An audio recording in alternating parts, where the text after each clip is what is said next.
Hey everyone, today we're doing the patch rundown.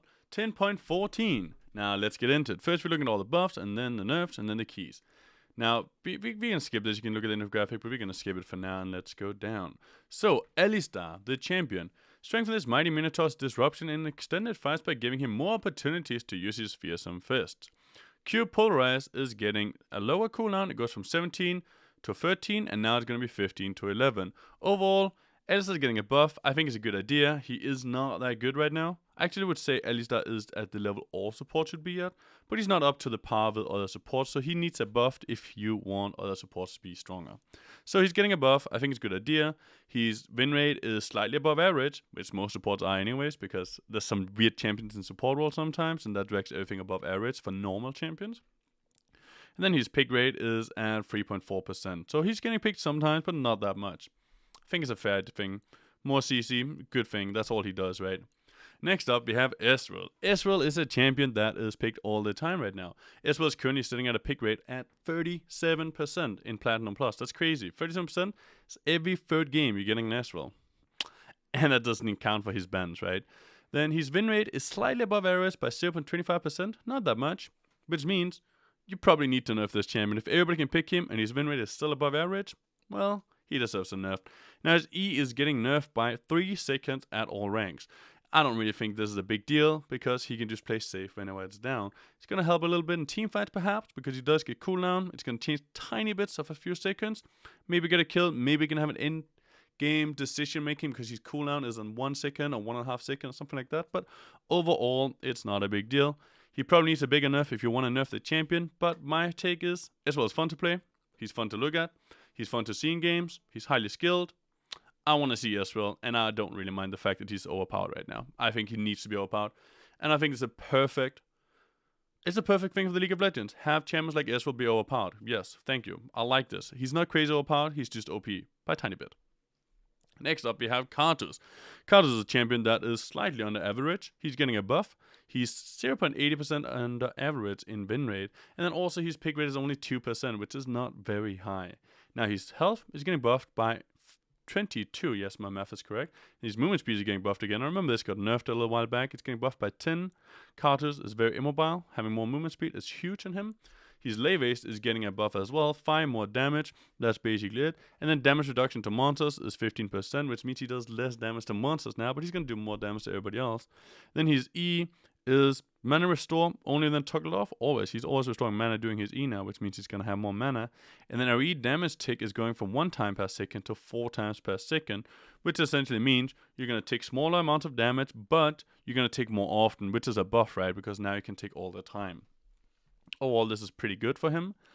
He did need a buff. He's very good in high elo. I think Karthus is hard to play. So again, just like Ezreal, I like seeing Karthus in games. I think him being a little bit stronger than normal is fine.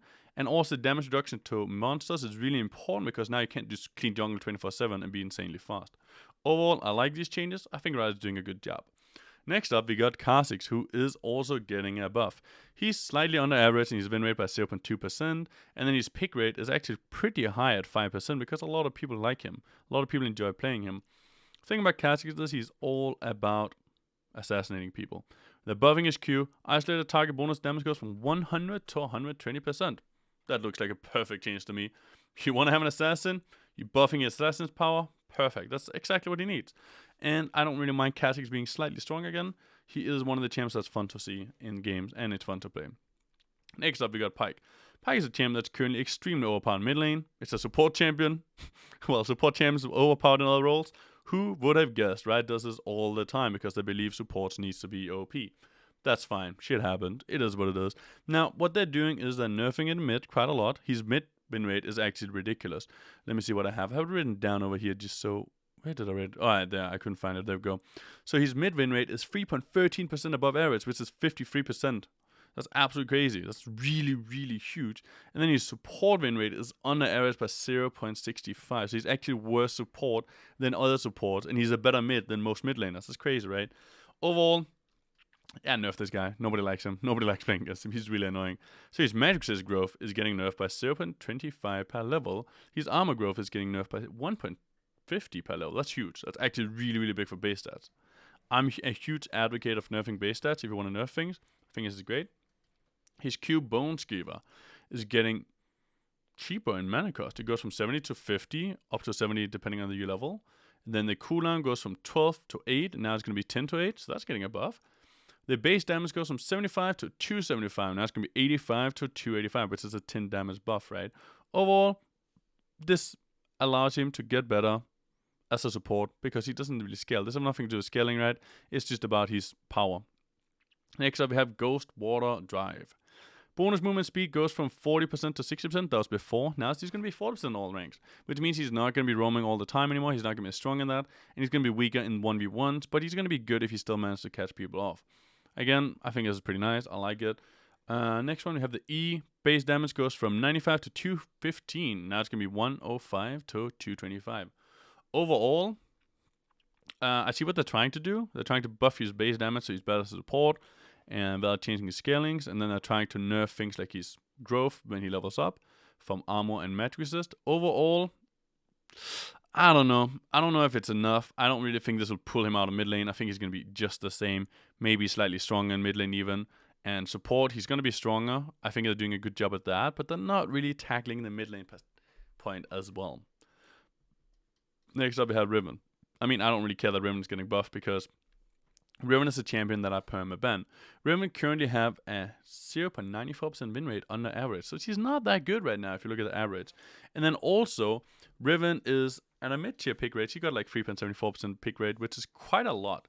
But you have to remember, a lot of people enjoy playing Riven, so her power doesn't necessarily correlate to her pick rate. If she's overpowered, her pick rate is going to be insanely high, but if she's just good or balanced, then her pick rate is going to be semi-high only, which I think it is right now.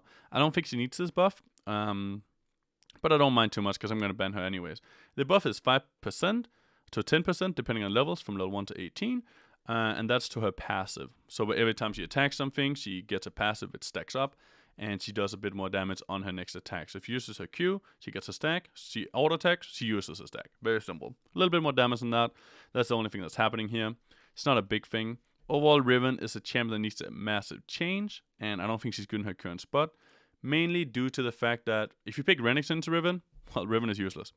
If you pick Jax into Riven, well, Jax is useless, right? So it's heavily focused on counter picks only, and as a skilled champion, I think she should be viable at all times against almost all matchups, and that's not currently the case. Next up, we have Sejuani. Sejuani is getting a buff. I mean, Sejuani is really terrible right now. It's 2% under average in win rate, which means you actually lose a lot of games if you pick this champion. Still have a decent pick rate because people enjoy playing Sejuani. She's got almost a 2% pick rate, which is quite high for a champion that's bad. Her base damage gets buffed by 15 on her E. And then Frost cooldown. Stunned enemy champions cannot gain Frost for 10, 9, 8 seconds, level 1 to 14. Stun enemy champs cannot gain Frost for 8 seconds, 1 to 18. So they're just putting it a little bit of a buff. It's going to be 8 seconds at all times now. I think this is a good buff. I don't think it's enough. But balancing Sejuani is difficult because should she do more damage or should she have more CC or what does she do? I think what you need to do is just allow her to farm faster. If she farms faster, she'll be perfectly balanced. So allow her to jungle a little bit faster and that's it. Next up, we have Trundle. Trundle is getting a nerf on his W. Now, Trundle is overall slightly above average in win rate. It's not by much, 0.34%. His pick rate is quite high at 4%. But the thing is, this nerf is not really going to do much. It's a tiny thing. They're rewording something they did in the past. His W is going from bonus attack speed 30 to 100, depending on your level. Now it's going to be 20 to 100. So, max level is the same. The lowest level, it's 10%, and then it decreases by 2.5% every single time. It's not really a big deal. Next up, we have Varus. So Varus is interesting. Varus' win rate is actually under average by 1.18%, but Varus is a champion that's really good the higher elo you get. And he's also having a high pick rate of 6%, and his ban rate is quite high as well at 8%. Now the thing is, Varus is permabanned in LPL Pro Play.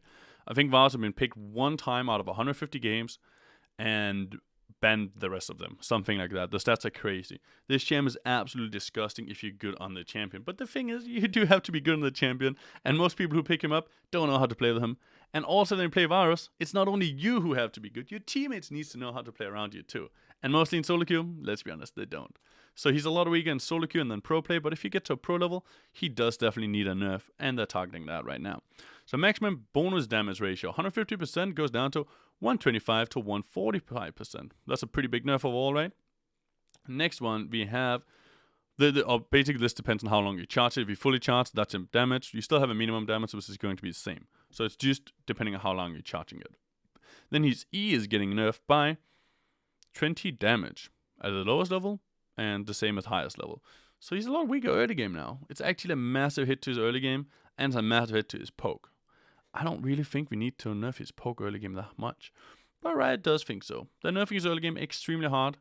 Maybe you think he's overpowered in early game. Either way, this is a big hit to him. He's going to have massive changes to his laning phase, and I don't know what we're going to see here. I think Varus might actually end up being pretty bad in solo queue after this. He might still be good in competitive, but I don't really like this change because I think it's hitting him in solo queue too hard, and I don't know how much it's going to affect competitive. It might affect it, and if it does, he's just going to be dropped and not really be played. But in solo queue, I don't like this. Next up, we have Volibear. Volibear's champ that came out recently, 200 years by Riot Games. Obviously, he's overpowered. That's just how it goes. He's getting base stats nerf on his attack speed by 0.4% almost. That's kind of huge. 0.4% attack speed nerf? That's really big. I think Volibear had one of the fastest attack speeds in the game. I normally play a lot of Maoka, and Maoka is really quick, but this guy is really quick as well. I think that's a good nerf, though. Then the W, wounded enemy heal reduced by 50% on minions, reduced by 50% on minions and monsters. This is targeting him in the jungle. Because Volibear can do whatever he wants. He can jungle. He can even be support, I guess. He can be top lane. He's really good at everything. I think that overall this is a very, very small nerf. And I don't think he's overpowered enough to warrant a big nerf. So I like this. I think it's a good idea. Good job, Riot. Next up, we have Wukong is a bit on the stronger side. A bit on the stronger side. Wukong's 2.33% win rate above average. His pick rate is almost 8%, and his ban rate is 12%.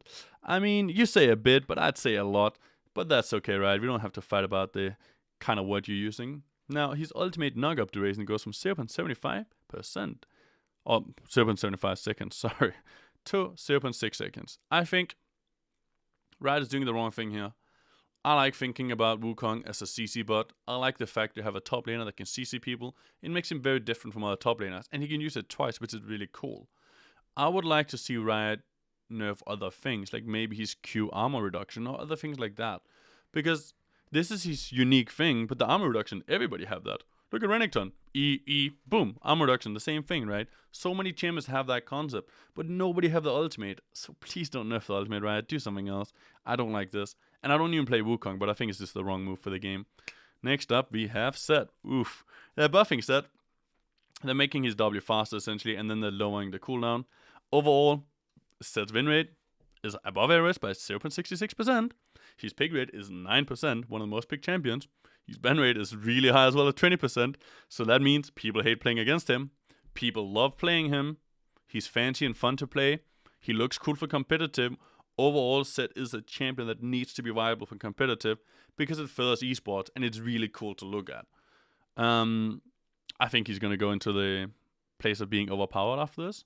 He might already be slightly overpowered in solo queue. But overall, I don't really mind it. I think it's a good change. I think making him stronger is good. I don't like the missile speed on his W being changed. I actually don't like that, but I do like the cooldown.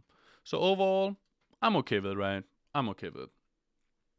Next up, we have Predator. Predator, we're going into the runes now. Damage growth goes from 30 to 90 to 40 to 120, which means it's going to be a lot stronger, especially as you level up. 30 more damage, that's huge. The cooldown is 10% lower as well, so you can use it more often.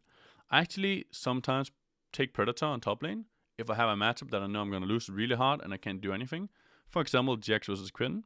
I think the reason these kind of runes aren't used is just because people don't really like to experiment much. And the people who do experiment are trying something new, so they tend to underperform really hard because they don't know what they're supposed to do. Overall, I think it's an interesting change. It's going to buff it a lot, and maybe we'll see it in top lane. I mean, I'm going to try it out, so we'll see. Next up, we have Ghost. Ghost is getting 4 to 8% more movement speed on level 1 to 18. So, I mean, it's a small movement speed buff. I actually started using it recently in top lane on Shen. I think it's pretty strong. But it's really hard to figure out when you want to run it. It's still going to be used on Darius, Hecarim, maybe Shen from time to time. But overall, Flash and Teleport is just so important for top lane, so it's really hard to pick it. And for other roles, it's also very difficult to pick Ghost over Flash or something else. It's just really hard to pick Ghost over Flash, but some champions will maybe do it, or maybe they're going to run both. Then you have a Conquer class, we have bug fixes, we're not going to read all of that. We have some cool skins coming up, which is awesome. I hope you guys like them. And then also, please leave a comment. Tell me what you think about this patch review. I hope it wasn't too long. I tried to keep it short and keep some statistics in there. Or, well, if you want more of this, tell me. And if you don't, well, tell me that as well. I would appreciate it. Thank you very much for watching, and peace out, boys.